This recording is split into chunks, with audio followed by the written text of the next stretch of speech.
Heyo. Yo, What what's is going going on? on? I don't know. My fucking shit's all backed up. Can you see me? Yeah, I can see you. I can see you. You are here. You are having a technical difficulty with your camera, but it's okay. I got you. I got you. I All right. got you. I got you, man. You're Welcome to the here. show, everybody. It is 9 o'clock Thursday night, and whether I'm having technical difficulties or not, we're going to talk some bare knuckles with two of our favorite people tonight. We got G. Perez and Francesco Ricchi coming on the show. Mike, what do you think about that? I think it's fantastic. I can't wait to talk to these guys. They're both great people. Love to have them on. It's been a while since both of them have been on. So It what a has, great and night. Great Thursday night. G's got to be down in Atlanta right now, right? We got a big Yeah. show tomorrow night, breaking into the great state of Georgia tomorrow night. So we're gonna talk to G, who will be working the Cutman job tomorrow night, but he's gonna be fighting December 21st. So we're gonna talk about that as well. And then we're gonna talk to Francesco, who hasn't been around in a long time.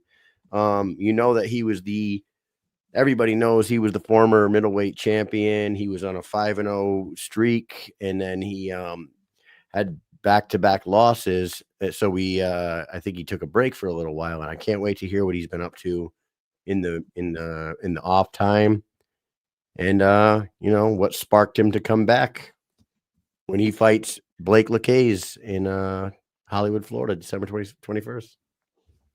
Yeah, he was in Florida last time we were there. I ran into him and I was like, "Dude, what are you Right. doing? When are you coming back?" And he's like, I remember him maybe walking something's by in the us. works." We're like, "Look at you! What are you doing?" Right? Yeah. Jeez, So it's been too long. good stuff. Cutman is in the weight room right now. His camera is off. He might be on the phone or something, but we do have Absent Minded and DJ Tony and Swervo and Ty Culverhouse in there. What's up, everybody? We got some people over on Instagram watching. Action Jackson's over there. That boy Michael Mano is over there. We got a few others. So welcome to the show, everybody. I am fresh off of basketball practice, Mike, and I got to say, my kids open up the season this weekend with a triple header on 2 days. They have the opening day game is Saturday and then a double header on Sunday. And from practice number 1 to now, we've had about a month. We've had about 8 really good practices and 3 scrimmages.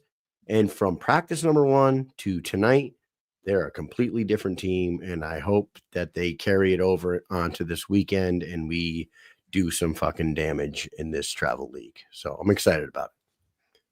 Nice. Do damage and do it well. Yeah, do damage and do it well. You know what I was doing tonight? I was hard fouling these fuckers, and they were getting like a couple of them were getting a little pissed at me, and I'm like, listen, you're gonna catch a hard foul, and you're gonna have to shoot free throws after taking a hard foul. So toughen up. Let's go. And they toughened up. I mean, they took it. So you got to get them ready. You got to season these kids so they can go in there and battle it out. So excited about that. What do you say we get the show on the road here, Mike? Let's shout out our sponsors and then get the Cutman on here. What do you think? Sure, let's do it. There you go. Hey, Dynamic Life, sexual health, weight loss, and anti-aging. Retake control of your life by reaching optimal health. Visit www.livedynamic.com. It's the only online platform where you can become a patient in under 20 seconds. Also, check out their Instagram page at Live Dynamic. That's LIV Dynamic on Instagram. And I'll just breeze through this because we're gonna see a little bit more about the Rasha a little later. But if you want to check out the Rasha while you're watching the show tonight, go to Instagram at Rasha Elite. Hit the link in the bio, and you can learn all about it. Pay attention a little later. Mike, what do you say we bring on G. Perez? Yeah, buddy. Here we go. G. Perez coming right up. Across the ring, his opponent. Fighting out of the blue corner, tonight he wears olive green. He stands 5 feet 8 inches tall. His official weight, an even 128 pounds. He holds a BKFC record of 3 victories opposite a single defeat and makes his return to the BKFC Squared Circle. Fighting out of Pahokee, Florida.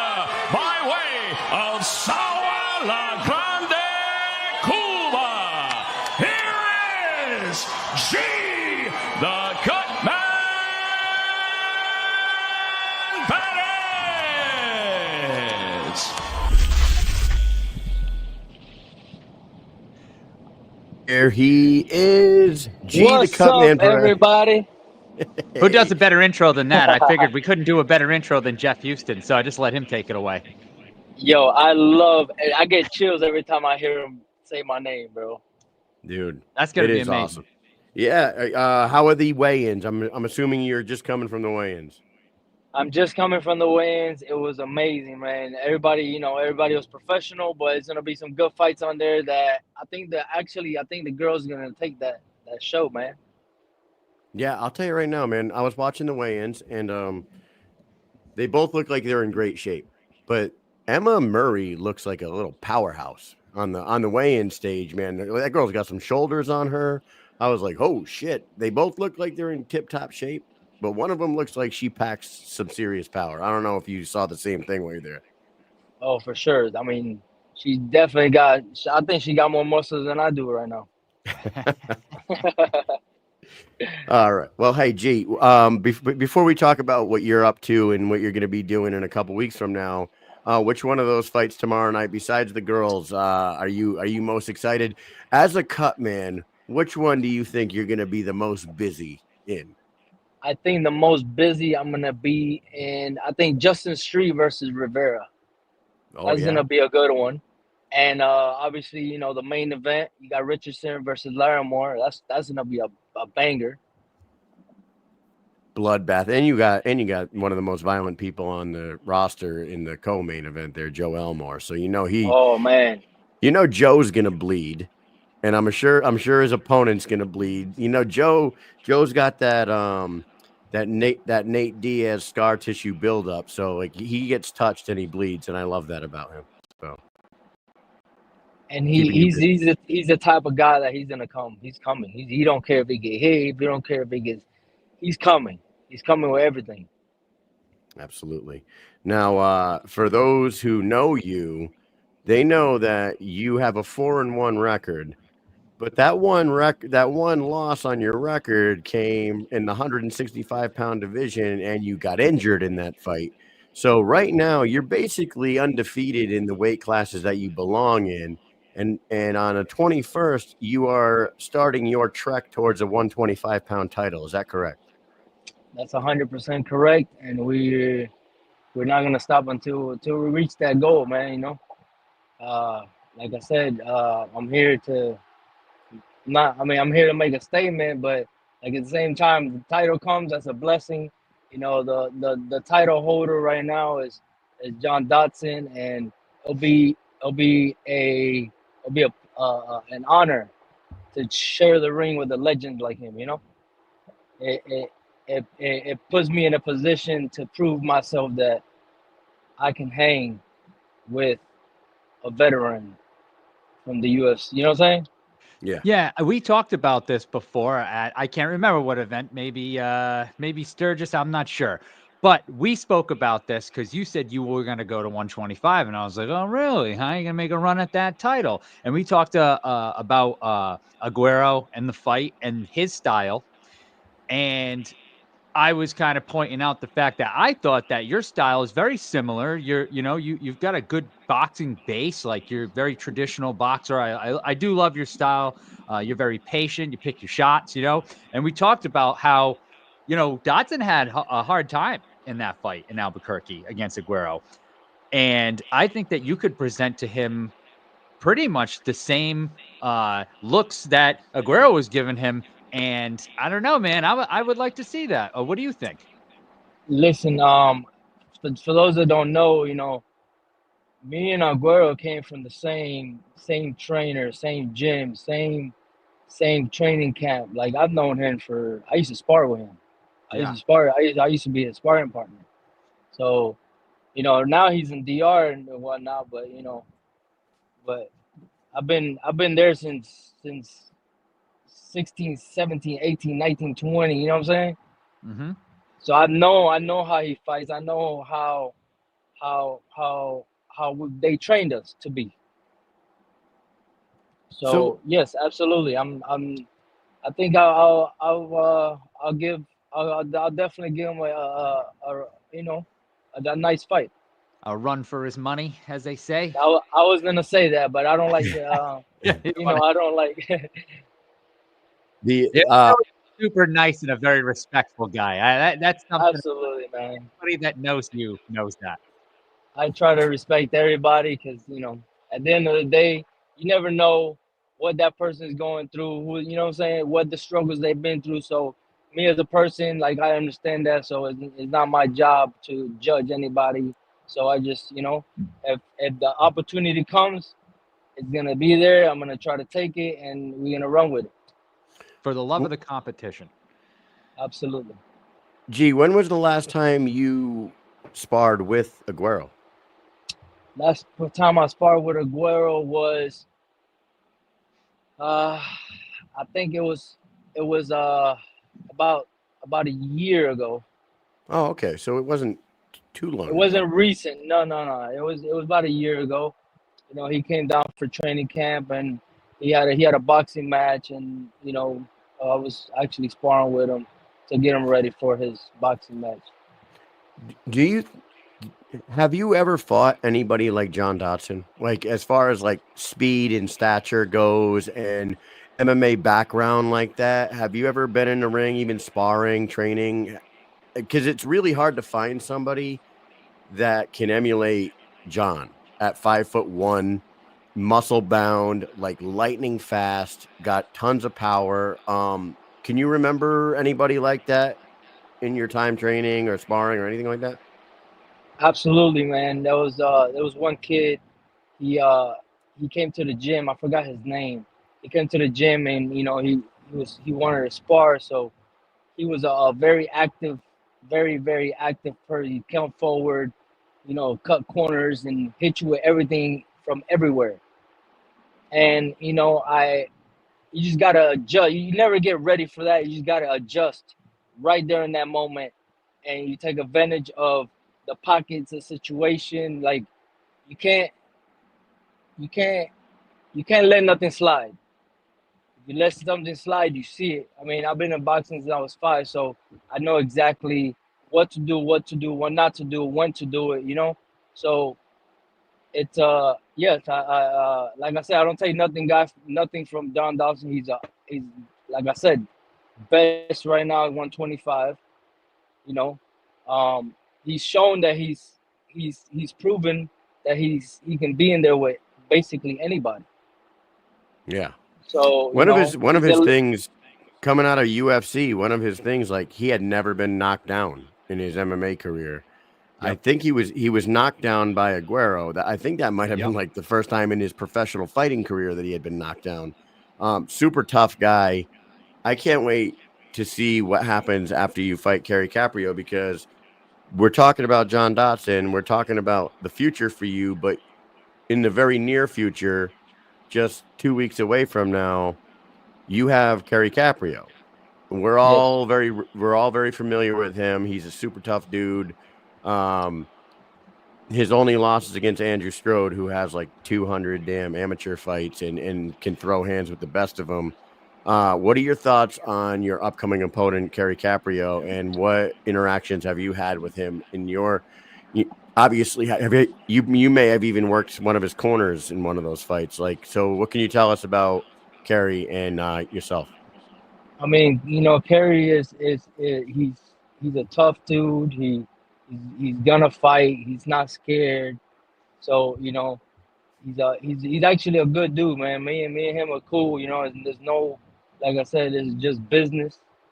You know, you know how fighting is.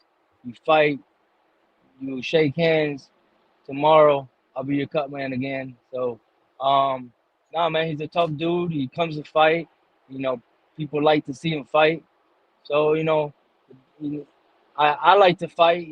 If they bring me the fight, I'm gonna fight back. So, I think me and him are basically the same. Like he comes from a kickboxing MMA. I come from a boxing, family experience. So I think it'll be a very very good fight, interesting fight, action fight. Love it. Over on Instagram right now, Emma Murray's watching. We got Superman, Brandon Allen Talking watching. about her. Superman says you will win this before the third. But there's a guy over here, official Jean Carlos. Do you know who that is? He I says actually, I am his best emulation. Talking about John Dotson. Do you know who John Carlos is? I actually do. He actually, we're actually training him at the moment. So he's an amateur, prospect amateur, and he wants to turn pro pretty soon here. So we're getting him ready to the pros.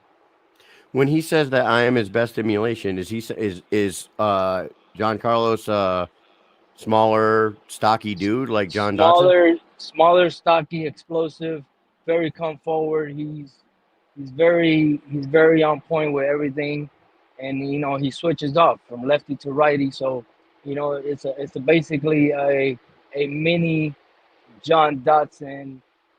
You know, Nice. Well, hey, Mike, we want to talk about your life outside of the ring, right? Yes. You have news. People are huge fans of yours. You're recently engaged, right? You took somebody off the market. Most of the BKFC fans hate you now. What? Congratulations. I know we've said it, but we're saying it on the air now. You and Caitlin, congratulations. Congrats. When are you guys talking about making that official? I mean, we have we don't have an exact date, but we have some kind of a date. So we don't want to put it out there, but eventually everybody's gonna know. And I'm sorry that everybody does hate me, but at the same time, you know, They all love you, dude. she's a beautiful woman. She loves me. I love her. We respect each other, which is that's the most important thing in a relationship. Communication is the key. So as of right now, we keep our stuff to ourselves.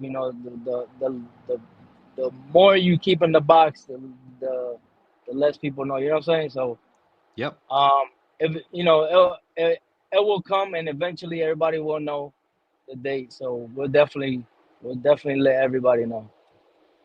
Good shit, man. Well, we're Congrats. sure it's funny to say that everyone hates you, but I'm sure everybody's actually Nah, very happy for the both of you. everybody's very happy. Everybody, Everyone- everybody that sees us. Yeah, I took off the market, but everybody's happy that we're together. Two good people together makes a great couple. People see it. People love it. So, you know, thank you everybody for congratulating us. Thank you guys for also congratulating us. yeah, you guys are both much loved in the BKFC community for sure. So awesome to see you guys together. Before we wrap up, we're gonna have Francesco Ricchi on in a minute, which we haven't had him on in a while. Like, it's good to see him coming back. That is awesome. When was the last time you ran into Francesco Ricchi? I actually ran into him at a restaurant, at a Greek restaurant, and I kind of thought it was him, but then he came up to me, and then I was like, "Oh man, what's up, brother?" He's Francisco Rich is a good person, man. He's a Yeah, good fighter, a good person, well mannered. Like he's a great dude, man. Yeah, he is. absolutely. He's Um, awesome. What he had so much beef back. Well, he might still have it too. But you remember the whole Mike Perry and him? I was hoping they were going to build up to him and Mike Perry with the whole. Remember the car scenario where he had like Mike Perry brought a car to him, and then they were talking shit back and forth. I was like, man, these guys got to fight. yeah. I mean, I think after I don't know what happened, but I don't know. It kind of just went off. It never happened. It just Yeah, never came to light. Well, I mean, not hanging on to the gold. That makes a big difference. If he would have sure. continued, defending his title, eventually we would have probably saw that. Before we let you go, you got Knucklemania 5 coming up. After you fight on December 21st, we go to Pachanga, California one more time, and then it is Philly. They had the press conference the other day. they announced a few fights. One of them being somebody that you had fought in the past, Bryce Hall. Bryce Hall is fighting Kimbo Slice Jr. Any thoughts on that one? Like, do you know Kimbo Jr. at all? Like, we all know his dad, and we've all seen him fight in Bellator. But what are your thoughts on Bryce and Kimbo Jr.? I mean, like I said, Bryce is somebody that can actually, you know, own influencer that would actually take his gloves off and actually fight. We got some of these fighters that, boxers that wouldn't even take their gloves off to fight. So he has a very good opportunity to beat Slice. You know what I'm saying? Just because he's Kimbo Slice's son don't mean that he has the same power, same skills. You know what I'm saying? Kimbo Slice is one of a kind. Absolutely. And that Bryce Hall can actually beat Kimbo Slice's son. I think it's pretty wild that like the king of the backyard brawls, his son is now fighting BKFC. That's wild to me. I love that. That's wild, man. That's gonna be an upset that everybody thinks Kimbo's gonna win, but I got my money on Bryce. Believe it or not, whatever happened between me and him, I got my money on him. And let's see what happens. Let's see if he shows up. Do you know if Lorenzo Hunt is back in Bryce's corner, helping him train for this fight? That I don't know. No, I'm curious. That I'm not sure. No.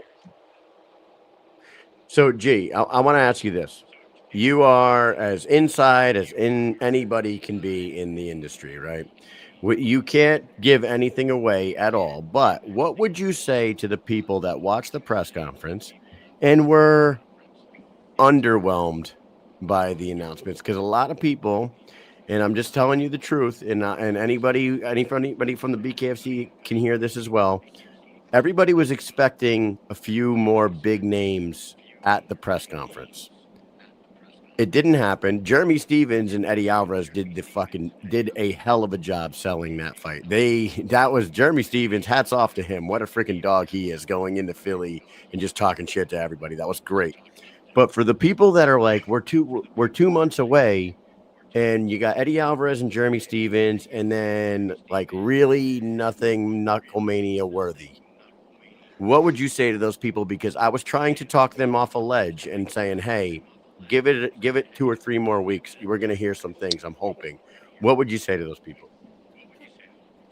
I would say that Knucklemania 5 is going to be a show that you guys want to watch, because there's going to be some fights on there that people might think that they're no good fights, but I promise you that those fights are the fights that come in as Philly. It's going to be one of the biggest, maybe one of the biggest in BKFC history to come. It's going to be a lot of people there that people don't know that they're going to be there. Uh-oh. There you are. We lost you for a second, G.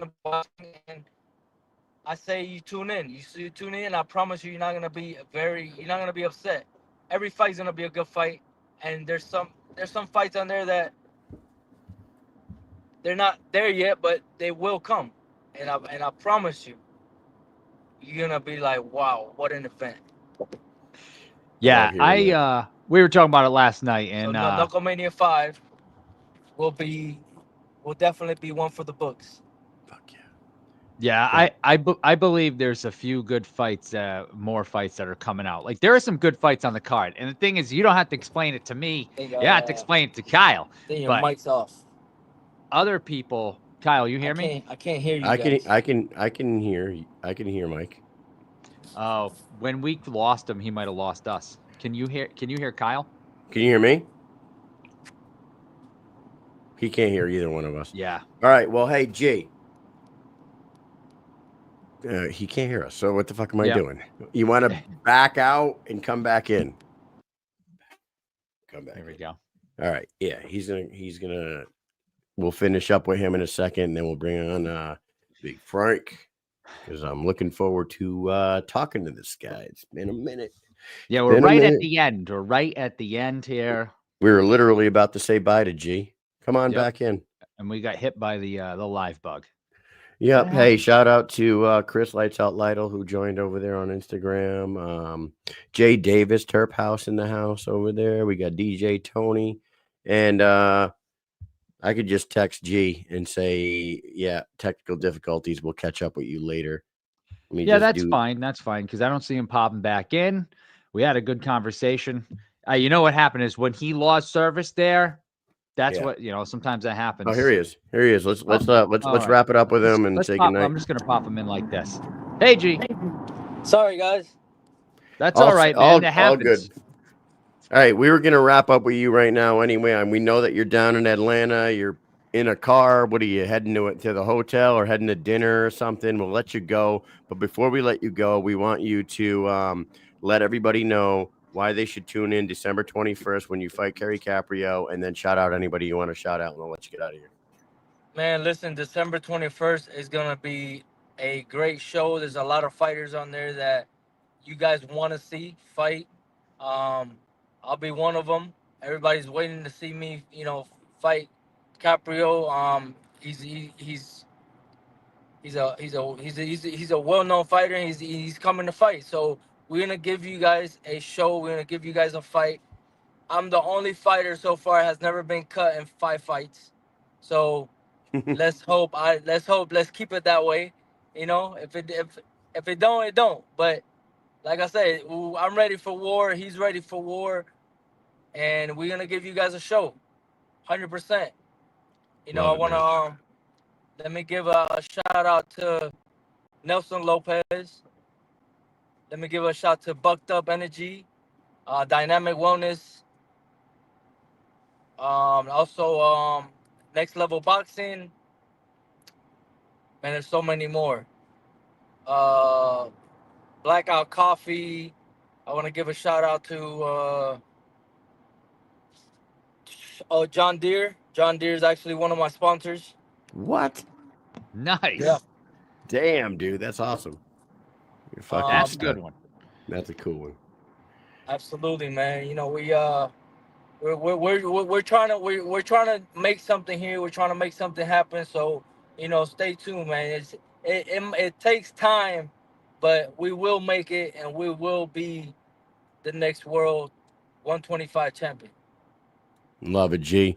Thank you so much for coming on. I do have one question for you. If you said that you have never been cut, ever. If you were, just in the case that you did get cut, who would you want working on your cut?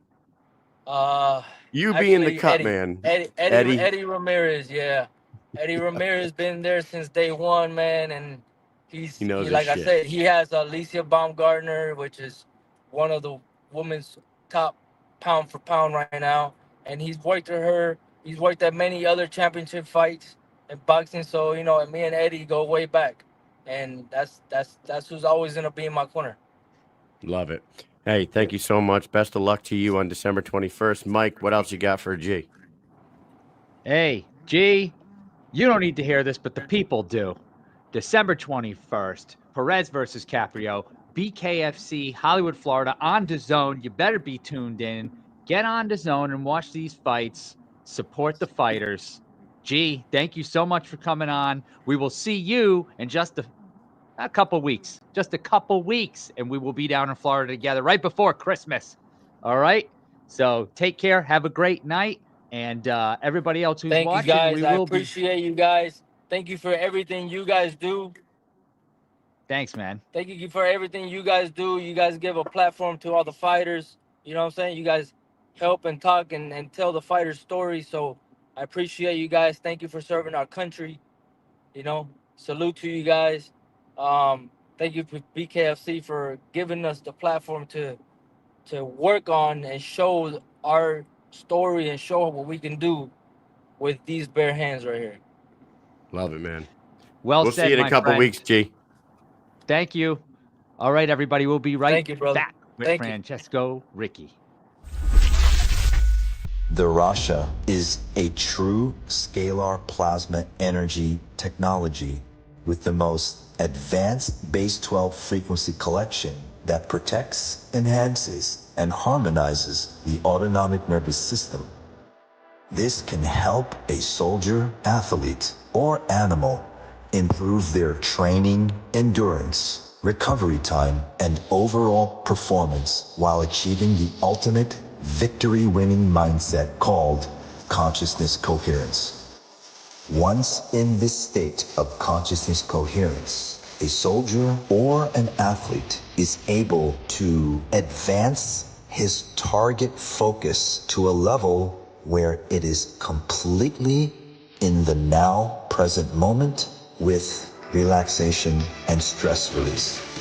The Rasha is where science meets consciousness.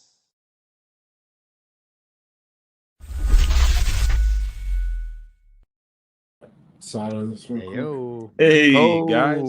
What is Look up? at this guy. Where the Welcome hell have back. you been? I don't know myself, actually. I've been to hell and back. Got lost along the way, but I ended up on your show. That's all that matters. Yes. Where you Listen- ought to be.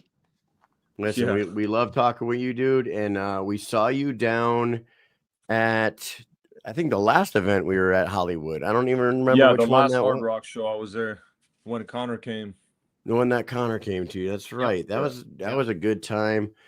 So, dude, since then, and I think I talked to you briefly. You were like walking by. We were like, "Yo, what's up?" And I said, "Hey, are we going to see you back?" And you said soon. I think you said soon at that time. And now here we are. It's December.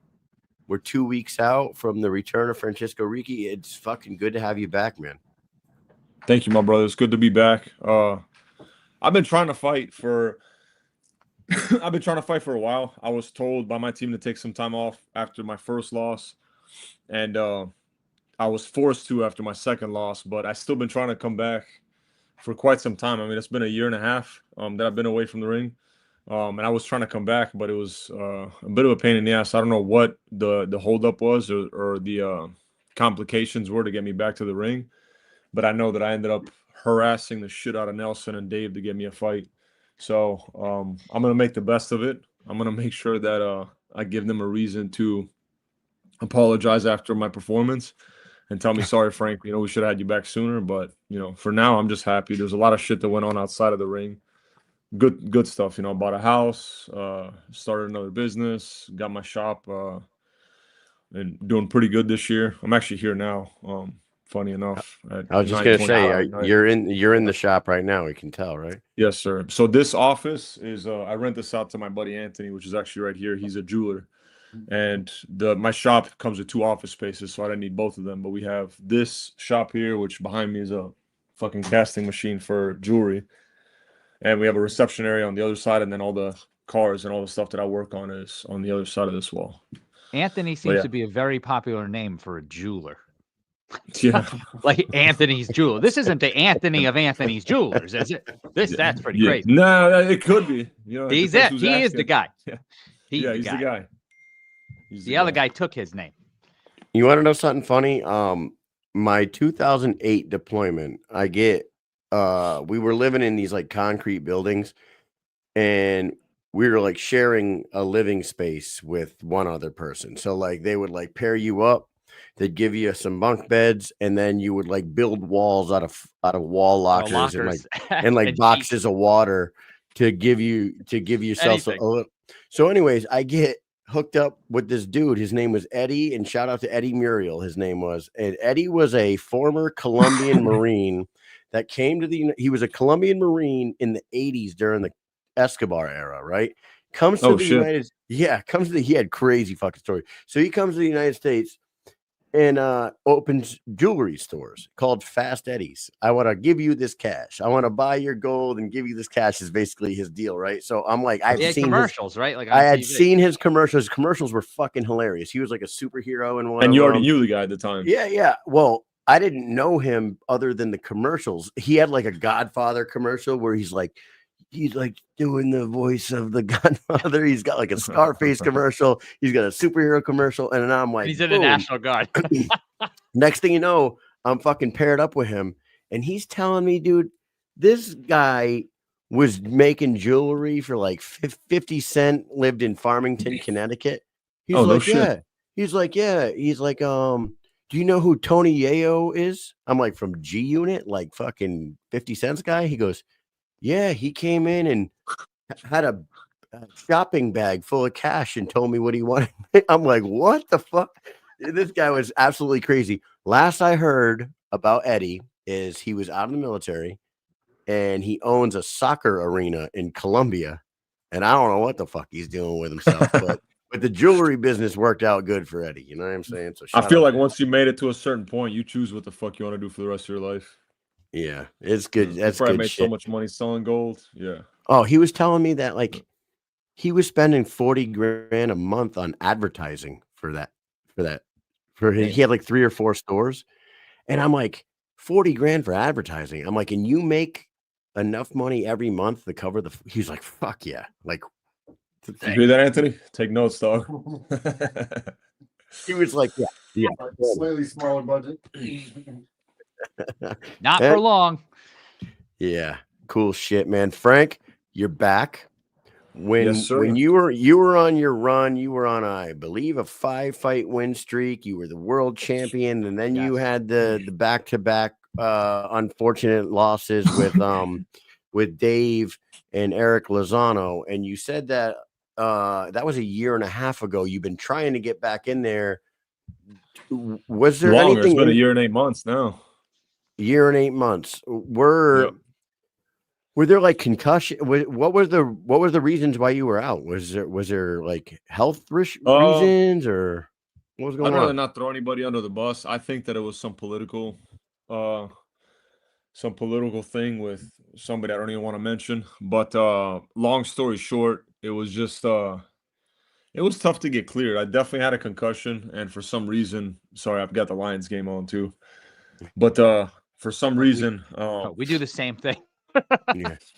You guys watched the Lions Packers game?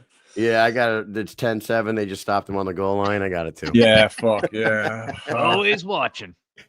Yeah, I got them at -1.5 for the first half bet, but it's good. I mean, we only got 18 seconds left, so that's already in the books. Nice. But yeah, long story short, it was just I spoke to Doc Muzi. That's who Dave told me I had to get cleared by.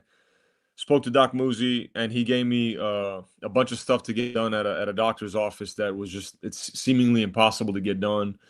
Couldn't get an answer back from Feldman, couldn't get an answer back from Nelson, and it just seemed hopeless at one point. And I mean, I had a lot of shit going on outside of the ring that definitely kept me busy, but I don't fight for money necessarily. To me, it really is a passion, and I just wanted to fight. I wanted to get back in the ring, and it was just seemingly more and more difficult until I finally said, you know what, screw it. I'm going to stop trying to get a fight and then just seeing what happens. And then, funny story, I actually called Dave from a spoof number.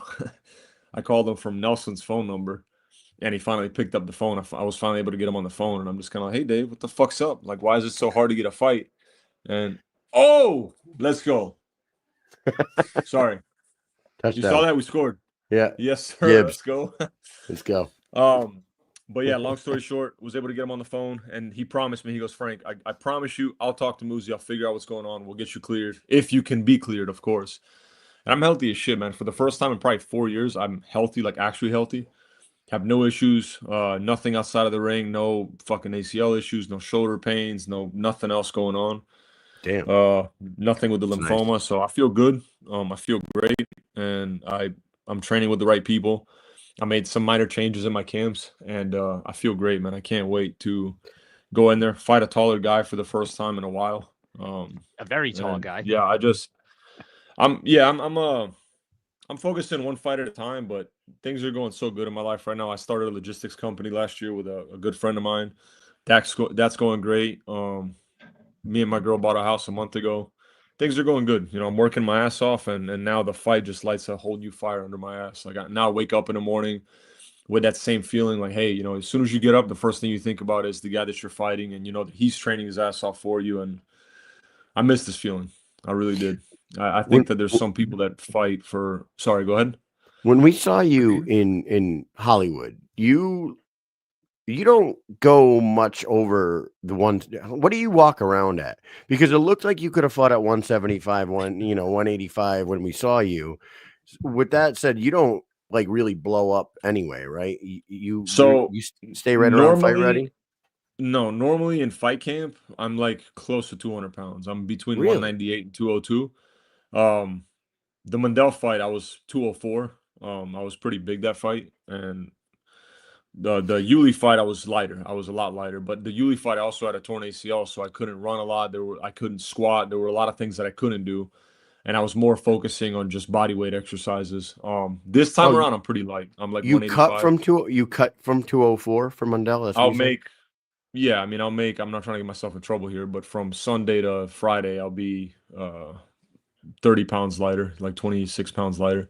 Wow. I feel like Nice. that's So, not. and, I mean, and, not and everybody MMA has uses always that. been like that. You know, like when Right. I fight in MMA, keep in mind in bare knuckles, since it's boxing, people don't cut too much weight. But in MMA, you're wrestling, and I'm fighting guys that are natural 205, 200 pounders that are wrestlers. So like you want to have as much muscle mass as you can. So in MMA, I would cut down to 170 from about 200 pounds. Jeez. So yeah, I'm not that heavy now though. I'm like 185. I'm Yeah, I not don't heavy at know all. if it's just your size, your frame, the way you carry your weight. Or it could just be because we haven't seen you that much lately. But I just feel like you didn't look like you were that big. But you know, some people, when No. you see them off fight camp, you see it in their face. Oh, they're You big. see it, you're like, Yeah. what the hell? Is this the same person? So you just Right. fought, Yeah. you fought at what weight? Yeah. Jeez. No kidding. Mundell used to actually your old opponent. He used to be that guy. Like Mundell used to blow up Oh in yeah. between. He used He to still get, does. He but still does. I not saw as him I at the don't. fights in Hollywood. That motherfucker wasn't small, bro, by any means. But I Yeah. don't know if he like. I think he used to blow up to like 215, More, 220. right. You know what I mean? And Yeah. like, I do think that he's a little more disciplined nowadays. And you know what, man? It does got to feel good that like you did lose the strap, but you lost the strap to the guy that's been fucking running through everybody, right? And he just seems to be getting better and better.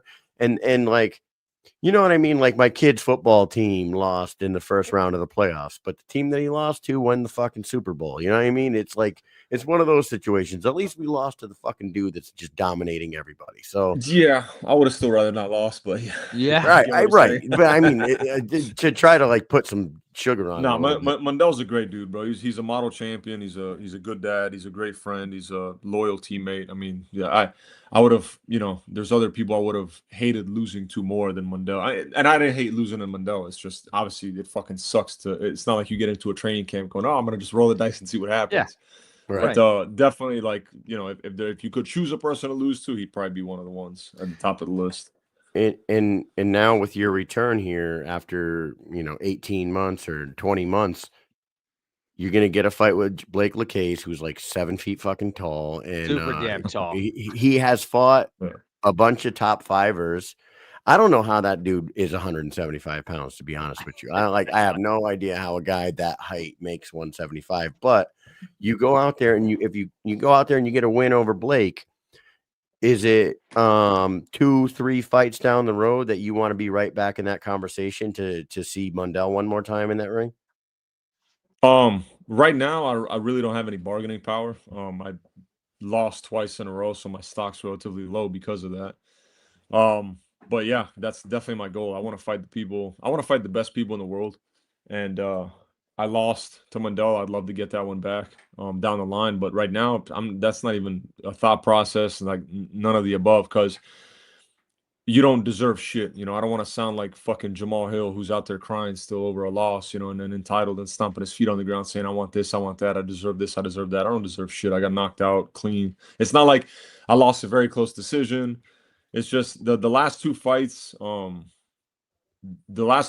were a blessing, a hidden blessing. I know, of course, it sounds crazy, but there was so much that I was deficient in. I can blame so much shit as to why I lost. I can say I did this wrong, I did that wrong. I can blame a specific instance, but at the end of the day, all of us fighters go into the ring with some kind of injury. And if I'm going to blame a loss on an injury or something that was going on, I might as well blame a win too. Because when I fought Yuli, I had a torn ACL. When I fought Boswig, I had a torn MCL and a fracture in this finger. There's always something, but having lost those fights made me look in the mirror and be like, damn, I'm not that good. Like, I suck. I know that it seems crazy, but the technical mistakes that I was making, almost like, best example I can make is Haney's crying that Garcia took steroids, for example, right? PEDs. Yeah. But Yeah. the PEDs he took didn't make you drop your right hand when you got caught. You made technical mistakes that got you caught. And keep in mind, there's Vitor Belfort was juiced to the brim, and he lost the guys that weren't juiced. To me, it's a performance enhancing drug, sure, but you can't make excuses as to, oh, I lost because of this or because of that. You still made mistakes. If you got caught in the first place, you made a mistake. So I think that that fueled me and pushed me to train as hard as I've been training and to just correct the mistakes that I was making beforehand. A lot of little stuff, and I'm not going to get into details, but just a lot of mistakes that I personally was making. And to be honest with you, I thought I was on top of the world. I was arrogant as shit. I'm like, yeah, I can't be beat almost. I had this sense of invincibility. And having lost, it really does open up your eyes. Like, damn, I'm not as good as I thought I was. I think being honest with yourself, that's the best thing to do. Like, sometimes it's the hardest thing to do, but it's the best thing to do. And I don't know, you seem like you're reinvigorated and like, yeah, if you're lying to yourself, how can you improve? You know what Yeah. I'm saying? Like, it's like, oh, I did everything right and I still lost. Don't know what I can do better. It's like, Yep. all right, so you're just gonna go back in there and do the same exact thing, I guess. I don't know.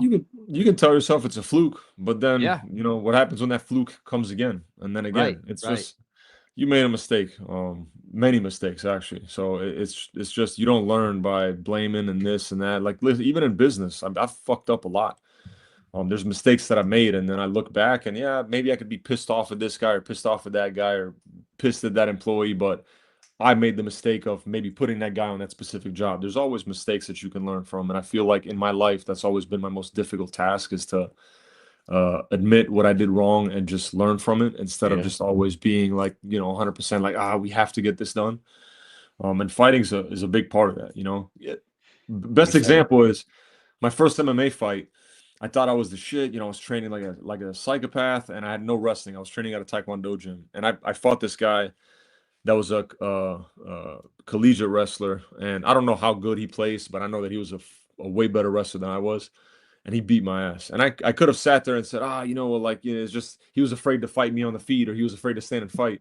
In reality, the truth was I had to start going to this gym in Kendall where I'm still at now. It's my home gym, and only go to wrestling class. I'm like, hey, this gym's an hour away from my house. I'm only gonna drive there Monday nights and only do wrestling. And it fucking sucked. I mean, I was getting molested for like 6-7 months before I finally learned how to hold my own, and I'm like, damn, I'm kind of good at this. One of the kids that came a couple months ago is asking me, damn, how'd you get so good? And I'm like, I'm good. Like, what? You see that guy?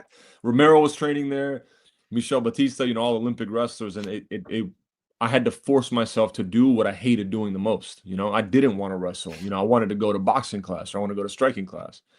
And I had to force myself to continuously go to the classes that I hated the most, that I was most efficient at, where you look the least impressive.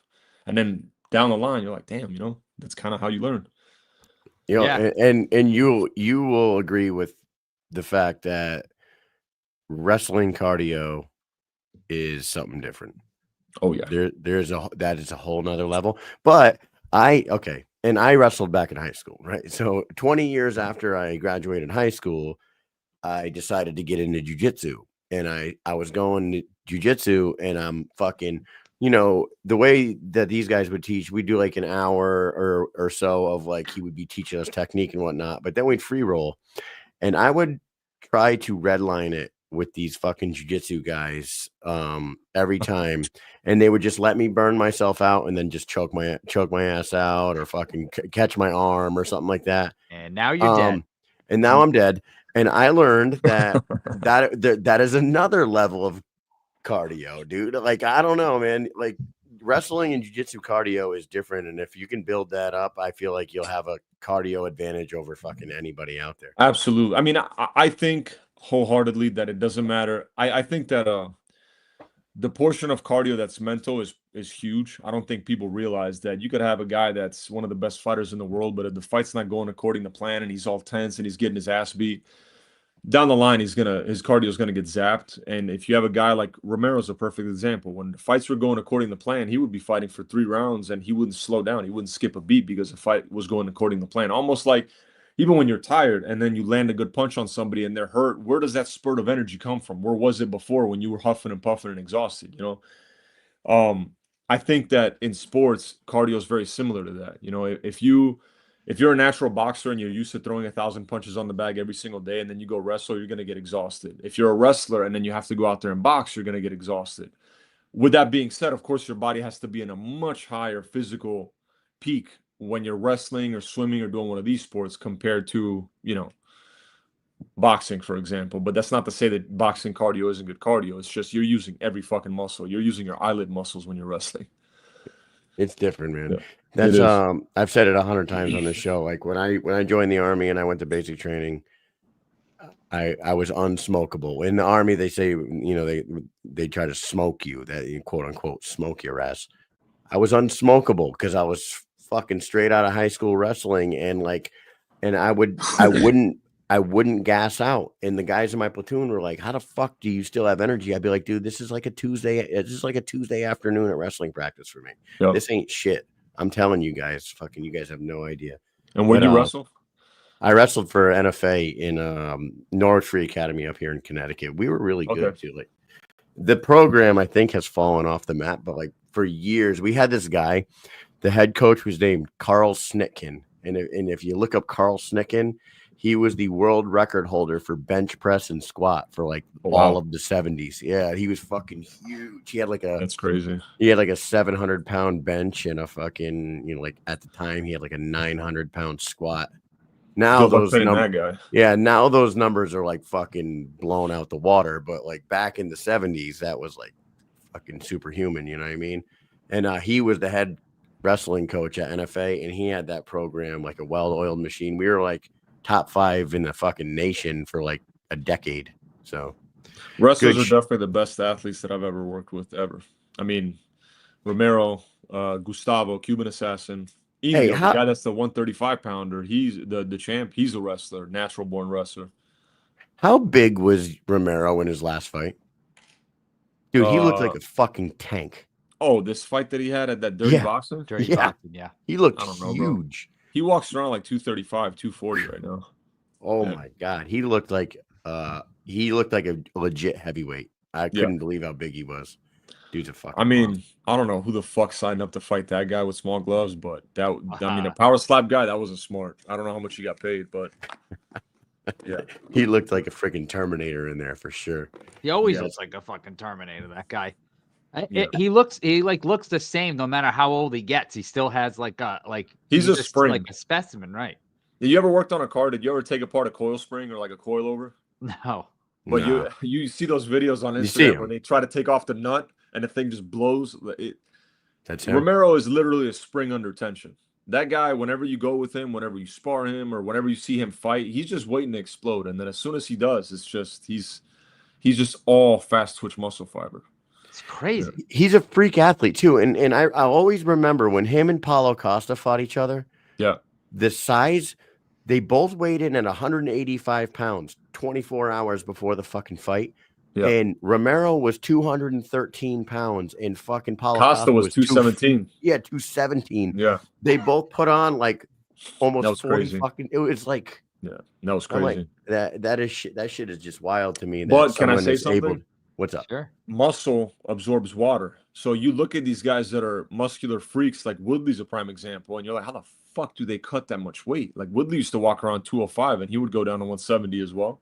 Yeah. And then you see these guys that they look like they have a bunch more weight to cut because they're fat and they're struggling to make weight, like the Johnny Hendricks, the Kelvin Gaslams, the Daniel Cormiers. When you have muscle, when you have that amount of muscle mass and you have a low body fat percentage, it's way easier for you to cut weight if you do it correctly. I mean, of course, you can always fuck up, but if you do it correctly, it's easier for you to cut weight. And then it's also easy to put it back on. 100%. Yeah. Yeah. That shit is crazy to me. That dude's a freak. That dude is a freak. Real, now, really. Yeah, it is crazy. For Blake, we'll wrap up with you in a minute here.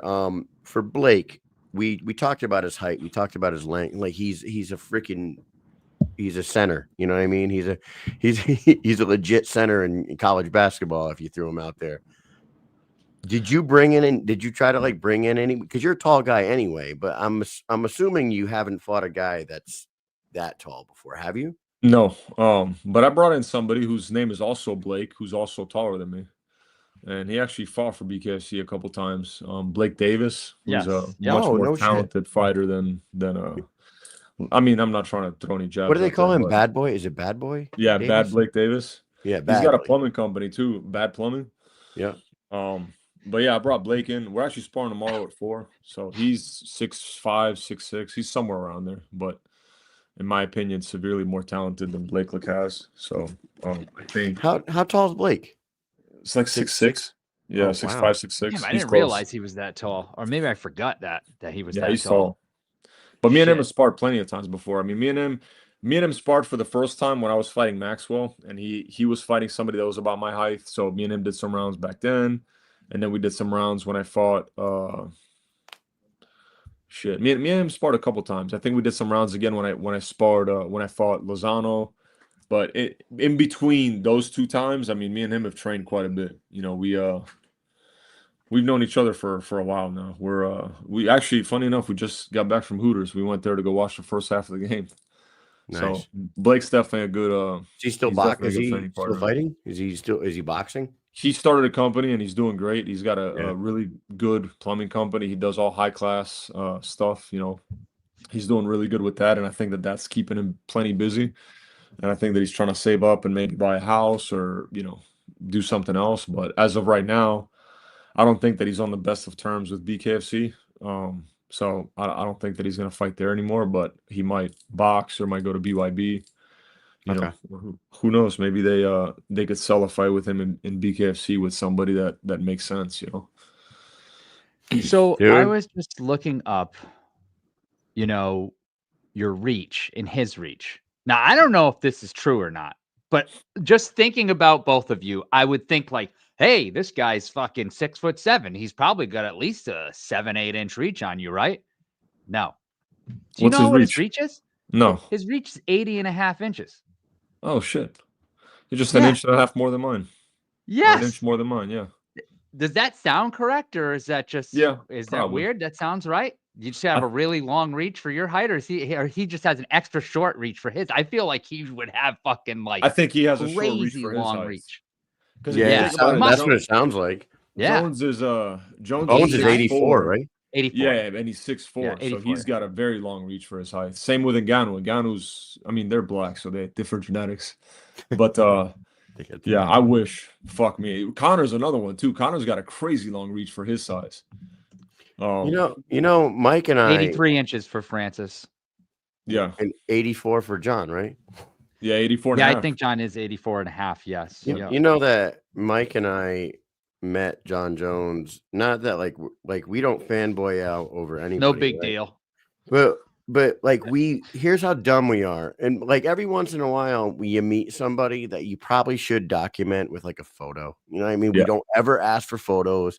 We don't ever ask for autographs. We're not those people. And like Mike and I run into John Jones down in fucking Albuquerque, and we have like a solid 10-minute fucking fun conversation with the dude. He was cool as hell. And then we walk away and we get like 150 feet away from him. And I look at Mike and I was like, we probably should have fucking got a photo with that guy, right? Like he's the greatest of all time. And Mike's like, fuck yeah, I didn't even think about it. And I'm like, I really wish we would have documented. You'll run into him again for sure. Yeah, we will. And maybe we'll get a photo with him that time. It's like he likes BKFC, and from the sound of it, BKFC likes Albuquerque. So we'll be back there for sure. Yeah. If I had to guess, he's probably gonna be in the vicinity. I met Jones. He came back in like 2016 when I was in Kendo, or 2017. He came, and funny enough, he actually wrestled with Alberto Blas Indio. Really? And he came and Romero brought him over, and then I met him there, and he's nice, like super cool dude, super respectful, have a conversation with you.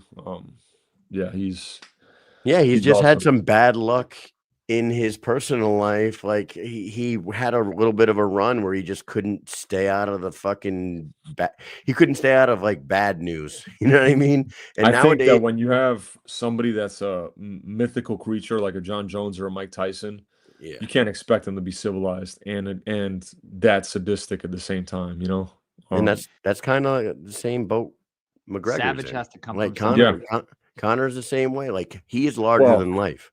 He is larger than life. When he walks into a fucking arena, the entire He was atmosphere there. changes. Yeah, Yeah. it's like a fucking when you witness the life that certain type of people live, like with Connor, when he's not in an arena setting with security all around him, when he's walking through the casino, there's 100 fucking full-grown people with their phones out, like trying to get in his face. And Yeah. It's actually exhausting for me just to be around it. Just- to be honest yeah. with you, like just I mean, I can following only around and imagine. being around. It's exhausting for me to like be there and just witness. And I'm on the outside of it. I'm like, oh my god, is this ever gonna stop for a second? What the fuck? Yeah, I love fine. Connor. He was right in front of me because Dave gave me ringside seats to that event. And Yeah. Connor comes up and bro, I didn't even try to shake his hand. He was shaking everybody's hand, but I didn't even try to because it was such a swarm of people. And I'm like, Yes, this guy can't fucking flick a booger without somebody with their phone in No. his Right. face, you know? not for That- 1 second. Nope. That's why I've said it 100 times. Everywhere, I too. can't believe there's not more because Mike and I have had the opportunity to be around him like 3 or 4 times now, like outside of a arena in like a public setting. We did it in Hollywood. We did it in fucking Sturgis and Marbella. People act fucking stupid. And I can't Even believe people I that are can't supposed believe to be there's not professional act Right. stupid. I can't Yeah. believe there's not more stories about him slapping phones out of people's hands or just Oh, yeah. punching someone in the face. You know what I mean? It's just You know what's funny? Back in the day, me and Romero would go out pretty often, especially in Lauderdale. And he doesn't want to be fucking seen, you know, out there. Doesn't want any pictures, nothing like that. And people would go up to him and ask him, "Hey, can I get a picture?" And he would say no. And you would see the people sneak their phone and try and like put the flash in his face. And I'm like, bro, you're fucking that with the is wrong not guy. the one. Definitely not the one. But yeah, it would get absolutely exhausting. You can't do. I mean, not that I haven't drank in a year and a half. I'm not really like a go out and party guy, especially nowadays. But I still couldn't possibly imagine having to go to a grocery store wearing a fucking hoodie trying to hide, you know? Yeah. That would Yep. suck. Yeah. It's With wild. Connor, it's no wonder why he spends so much time out on his yacht because you can't get to him on the water. He's just fucking out there on the yacht, just living the yacht life. I'm living sure the there's fucking, about 4 or Agreed. 5 people fucking anchored right next to him. Oh, for sure. But already, if you're with a person that's on a yacht next to you, at the very least, it's a different class of Yeah. human being, you know? Yeah. Normally, I'd fucking like to wild. say. Those guys. I feel live bad for wild. the shit that's happening to him. I mean, I'm not gonna comment on it too much, but I don't think that I don't think it's fair. I mean, by all means, you know, whatever the fuck's going on between him and his wife and their personal life, that's personal life. But I hate when people try to bring themselves up by bringing somebody else down. It's just, I don't know. What I hate about it is there are a bunch of outlets out there that just fucking whore their page out for clicks. Yep. And he was found not guilty for rape in criminal court. He was found liable for damages in civil court For assault. assault, and he paid $235,000 for that assault for the civil case. He was found not guilty, but all these fucking outlets out there in big bold letters, fucking found guilty for rape. That is not true. You No, fucking it's not at all. idiot. Yeah, Not at all. It's embarrassing and it fucking sucks. Yeah, And- the word would be liable for civil court. And I don't even know if he was found not guilty. They just didn't bring the charges. They didn't have a case. They didn't have enough. They didn't have a case. I mean, the criminal prosecutor said that they didn't have enough. They didn't have a substantial evidence for a case. And it's just, listen, it sucks. At the same time, obviously, like Connor put himself there, but I'm one of Connor's biggest fans. I mean, he's a huge idol of mine. I've been following him from back when he was in Cage Warriors. He fought a buddy of mine. Not a buddy of mine, a friend of a buddy of mine. I knew the gym that he trained at in Italy, and I followed this guy because he was this fucking great kickboxer. And then Connor sparked him in a heartbeat. And I'm like, damn. From then on, when I found out he was going to the UFC, I'm like, shit, he's going to be something special.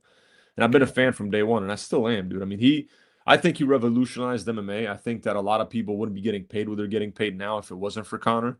I don't think that WME would have bought out Zuffa back in 2016 if it wasn't for Connor. And I think that there's just so much hatred. To me, it's insane. I mean, at the end of the day, unless we're signed to fight each other, we're not really fucking enemies. You know, if we're all part of the same roster, we have the same goal. You know, we want to get in, we want to get paid, we want to get out healthy. Most of us. I don't understand where all the fucking hate comes from. But you know, what you said there about changing the game. Mike and I had talked about this a long time ago. And we actually did the math on it. Do you remember this, Mike? If you took Nate Diaz's first 22 fights in the UFC and added Right, and all added them the all fucking together. checks together, Yep. he made more money in his first fight against Conor McGregor than all 22 of those fights combined. A lot more. Then he made 3 or 4 times as much in the second fight. So you're right. You're right on the nose. The reason why people are getting millions of dollars for main event and co-main event and feature fights now in the UFC is because of that fucking dude. 100%. And I hope he brings that magic to this fucking sport that he's a part owner in now. Like maybe I think he will. Yeah, he's passionate about it. Right down the road, big checks are coming. I mean, I don't think people remember how dominant Jose Aldo was. He was murdering everybody. There wasn't nobody could fuck with Jose Aldo for the first 2 rounds. I mean, it wasn't even close. And Conor comes out saying that he's going to kill this guy in 1 round, and everybody's like, "You are full. You don't know what you're saying. You're crazy." Like they were looking at him. Imagine the way Ilya was saying that he was going to be the first to knock out Holloway, and people thought he was crazy. That times 15. I mean, it wasn't even close. Right. You know, everybody's like, "You're out of your mind. Jose hasn't lost in 10 years. Like, you're crazy." And he went out there and fucking starched him the exact same way that he would. And I mean, I don't know, man. To me, he's always been an idol. To be able to do that, have the confidence to do what he did, and then go up in weight, fight Nate Diaz, rematch him at that weight class, fight Alvarez. I mean, I love Conor. I've always been a fan. You guys know me. I'm not a big talker. I really don't have any animosity with anybody except for one fucking person in this sport. But I've never really been a big talker or tried to, talk my way to get to a bigger fight. But you got to respect what Conor did, what he brought to the table, the amount of eyes that he opened up. I mean, if there's anybody that you talk to and you ask them anything MMA related, if you ask them to name a fighter, most casuals will all say Conor McGregor.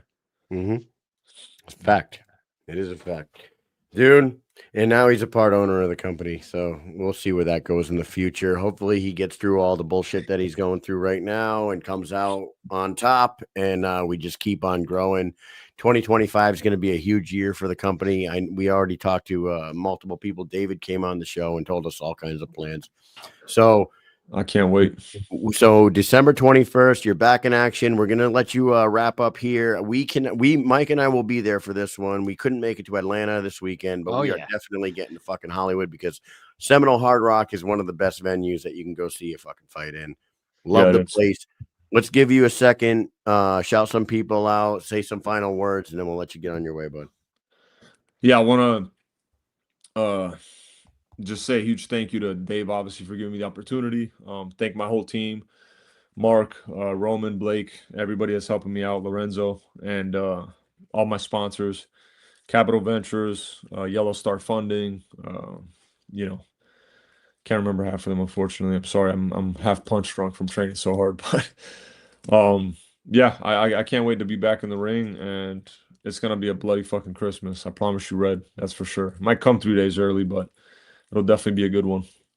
It's gonna be a bloody Christmas. I love that. Best of luck to you. Thank you for coming on here and talking with us. It's been way too long, and we love to have you on here. Mike, you got anything else for Frank?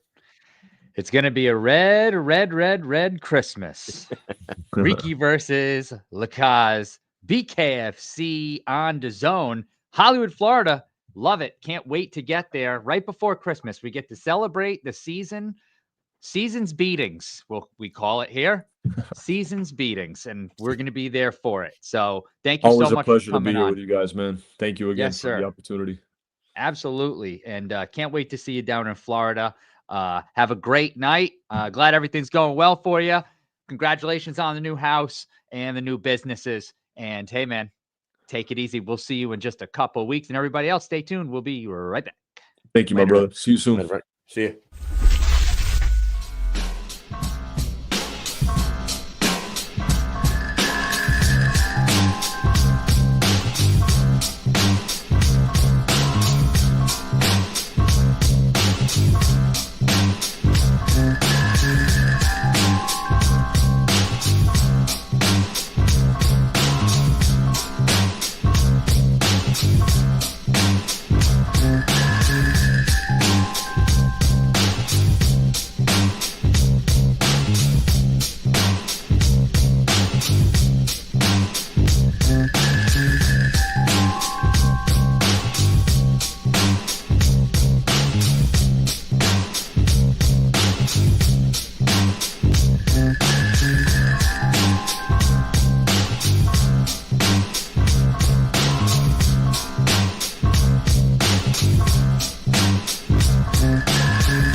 Yes.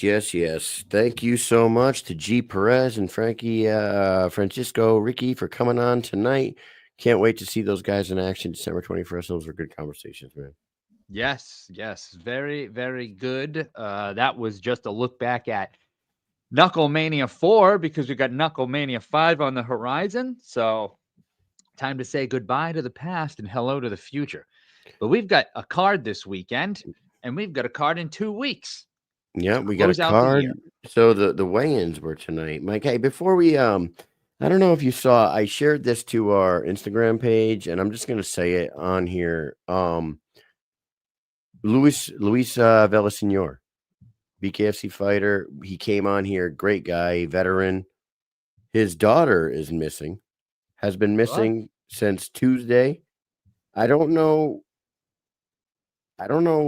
what is going on with his daughter, but it says, my daughter Michaela Villasenor is missing. She left our home 7:30 p.m. on Tuesday night. She was wearing pink Betty Boop pajama bottoms, a white crop top, and no shoes, and she does not have her medications with her. I don't know if she I don't know if she's like bipolar or like if she has some sort of thing. I don't know who leaves the house with no shoes on, but like she's been missing for 3 days, and they're worried about her.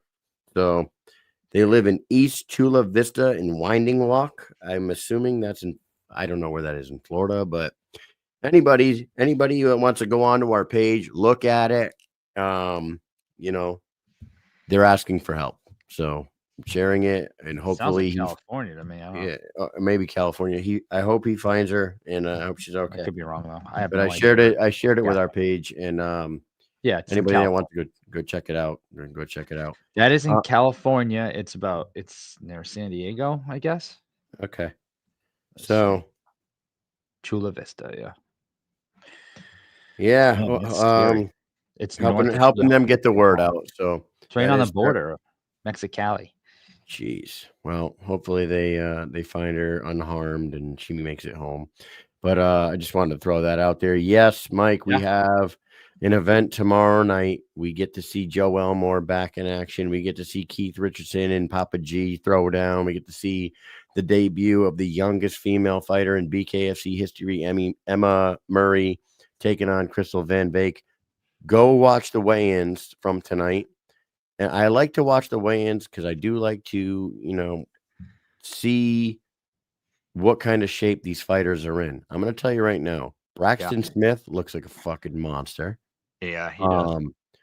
Joe Creer looks like he's a foot taller than David Simpson. I didn't realize how tall he is compared to David, but yeah, I mean, because Dave, we've met him a few times, and then I think about the size of Atchison. Yeah, and he went up against him, and he was eye to eye with him. It wasn't like he would. Yeah, exactly. He was eye to eye with him. So, when you go look at the weigh-ins tonight and you see David Simpson and him face to face, he looks like a whole head taller than David. I don't know. I could be exaggerating a little bit, but he's really tall compared to David Simpson. Both women in that fight, we talked about it a little earlier. Crystal Van Beek looks like she's in amazing shape, as just super fit. Emma Murray looks like a freaking powerhouse. They're built different. The two girls are built very different, but they both look like they're in really great shape, and it looks like they're going to throw down for sure.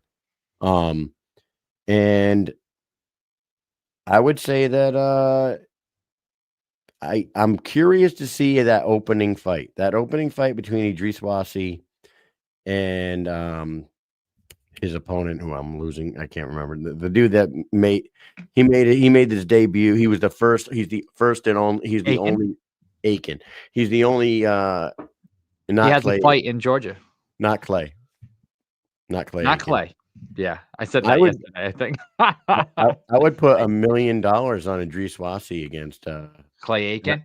Clay Aiken, and I don't even have $1 million, but I would put it on there. Me too. I would take out a loan for $5 million. But anyways, the two of those guys look like they're. I don't think he would win. Yeah. I don't think Clay would win. No. I don't think he would win. No, I don't think he would. No. Yeah. So I mean, did you watch the weigh-ins, Mike? No, I haven't seen him yet. All right, so you got to go check them out. In the pictures here, because you know, I went and got a haircut tonight, and funny story, my barber, he puts me down in his calendar as Army Mike. Well, come to find out, he actually has another guy that he also calls Army Mike, and we've never, ever, ever been on the same day or even close to, and not even on the same, can't be close to the same time, not even on the same day for years. I mean, I've been going with this guy for over 10 years, right? So I'm the fucking guy. I'm the fucking guy. I'm the Army Mike. He needs to get rid of the other guy's name. But so that guy happened to ask him if he could come in at 6 o'clock today, just like I did. And it happened to be like 10 minutes after I talked to him. So before he could write in the calendar, then this guy texts him. So he puts it in, and I walk in, and this dude's like halfway through his haircut. And I walk in, and he looks at me and he goes, I'm a fucking idiot. He's like, you want to know what I did? He said, I have 2 people, Army Mike. And I knew it was stupid a long time ago, but it never, ever was a problem for years. So it didn't matter. But tonight, double booked. So I fucking didn't get home until like 7:30. Did you tell him to change your name to Bare Knuckle Mike or something? Bare Knuckle Mike. Best Mike. Best Mike, yeah. Best Mike, on the best mic he has. So yeah, so we double booked. So I didn't get fucking down here. I'm down here trying to get ready for the show. Can't fucking conquer this millions page. Shit. And I had to boot that shit right out of here. Get out of here, millions. We'll be back another time. We're gonna have to practice with that shit because I don't know what the hell's wrong with it. But anyway, I want to be on there too, man. It's not working. But real quick before we wrap up, I'll be watching that at work tomorrow. You got Nate Manis making his debut for the company tomorrow night. That's awesome. Another stud UFC fighter coming over. I know people are like, we don't need UFC fighters. We need fucking homegrowns. Grow up, you fucking idiots. Grow up, you fucking stunads. We need to build the roster, and if you build the roster with people that have outstanding resumes, and UFC can fight in BKFC. Yep, yeah, people with outstanding resumes from big fucking organizations. Yeah, you're gonna have to create a roster of a bunch of fighters from places that fighters never fought anywhere. Yep, that's right. He's fucking very smart. Wicked Anyways, smart. We love all you guys, but you're fucking stupid for thinking that way. Before we go, I want to ask you, what happens if Michael Larimore beats Keith Richardson tomorrow night? Michael Larimore, who's only been in 2 fights, both short notice against guys like Daniel Gary and Justin Watson. 2 names that don't catapult you into fucking top 5 conversations. But Keith Richardson has been at the top of that division for a long time. He's the former champion. He's a fucking stud. If Papa G comes out victorious over a guy like Keith Richardson, what do you think that does for Papa G? Do you think that pushes him right into the top 5 immediately? Or does he need it? Yeah. No, yes, definitely. Keith Richardson's number 1 ranked. Right. So if he beats Keith Richardson, who just held the title and just lost, and that's gonna catapult him right into the top 5 for sure. And Ibarola's sitting there, definitely in the grand scheme of things, looking at his record, should be the next guy. But I don't know. Unless they have another fight lined up for Blas, if they went the Blas Dotson route, that, right? If they went the Blas Dotson route, Papa G with a win over Keith could easily get a fight against Ibarola, and they could figure it out that way. I think because they would do. Papa G has a lot of buzz. A lot of people like him, and a lot of people have a lot of great things to say about him. And like one thing that I noticed about Papa G was he has some swagger to him. And when he was out in Sturgis, he dresses a certain way. He has he has that hair pulled up in a ponytail. Like, he has a look to him. Mm-hmm. But what happened out in Sturgis is him and Conor McGregor having a conversation backstage where Conor told him that he likes his style, and I've seen you fight, and I like the way you fight. When you get words like that from from a guy like him, I feel like the future's bright for this kid with a win over Keith. Like he could be pushed right into the conversation of a Iberol fight or something like that. I know that Ryan Reber's in the conversation. Ryan Reber is in the chat, and I'm sure he would love to fight. He's another one that's sitting right there too, so it could very well be against him also. Yeah. However, with Ryan having fought, a couple months ago, he would be likely fighting sooner than. Could be in February. Ryan could be fighting in February. We keep hearing about Mohegan Sun in February. Right. Ryan could be on that card. I don't know. I mean, that's not too much of a quick turnaround though, because this fight it's freaking right Dude, here. If Papa G happening right now. Right. If Papa G tomorrow, baby. Right. If Keith or Papa G, either one of those guys won and wanted to fucking, tussle with Ryan Reber, like either one of those guys. Yeah. February's a ways away. February's 2 months, dude. They're almost 3 months away. So yeah, man, this card is an interesting one. It's an interesting one. I am super excited about David Simpson and Joe Creer. I'm excited to see the debut of Braxton Smith and the Justin Street fight with Nathan Rivera. All the buzz about the Rivera era. That one's interesting as well. So tomorrow night's card's fantastic. I wish we were there live, but I'll be watching. Yeah, I'm gonna definitely be watching, and I might even be watching some of the first few fights with the boys in the unit, in the platoon. Get the platoon watching, baby. We got a late night tomorrow night, people. I'm gonna be working for the country tomorrow. Uncle Sam's got me working late. Yeah. Well, that's fun. Have fun with that. Put it on the freaking shop TV and make people watch. We got a bunch of briefings. I should just go up while the briefings go on and just plug my phone in, bink, or hit it on the Bluetooth, and then just fights go on the fucking. They're like, oh, project the fucking projector, just start showing BKFC instead of whatever the hell we're fucking watching. Yeah, and everybody be like, oh, what's this? They'll be like, oh, Hunold's got. I actually have a brief that I'm giving. Can I just do it now? And they'll just put the fights on. What are you briefing? I'm not. Oh, I thought you were saying that you actually. I got you. See, it's gonna work. See? That's what I'm saying. It's gonna work. If I walk up all fucking like, excuse me, I got the next brief, and then I just plug my phone in, and then I put on the fights, and then I go and I just sit down. You know how many people are gonna say anything? They'll probably sit there for 15 minutes before someone's like, wait, what the fuck's going on right now? You know how it is. People be like, wait, what? Yeah. People be like, why are we watching this? We're watching an entire fight. So hey, let's go ahead and wrap the show up. You got Army shit. We both got Army stuff going on tomorrow. I got the basketball stuff going on this weekend, but we have a show next Wednesday. I will tell you about it. I don't know who's gonna be on Thursday's show yet, but next Wednesday, you guys can tune in and see G. Perez's opponent, Kerry Caprio, will be coming back on the show. And the returning Marine fighting Jared Warren for the title. The Marine, Mike Richmond, will be on following Kerry Caprio next Wednesday. So have yourselves a great weekend. Enjoy yourselves. Be safe and tune back in and enjoy the fights tomorrow night. Make sure you enjoy the fights tomorrow night, and then tune back in next Wednesday when we talk to Kerry Caprio and Mike Richmond. And before we go, I just got to let you guys know to get over to LIV Dynamic at LIV Dynamic on Instagram. Hit the link in the bio. Become a patient in just 20 seconds for weight loss, sexual health, and anti-aging. Get your life right with Dynamic Life.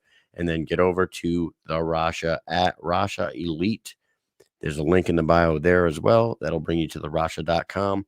You can learn all about getting yourself into that championship mindset through the Rasha. Consciousness coherence, Mike. We got it. They all need it. What else you got for the peep, Mike? Hey, I ain't got nothing, man. Hey, enjoy the fights tomorrow, all right? I'll be watching. You guys will be watching. We'll talk about the fights next week. How about that? Sounds good to me. Have a good night, everyone.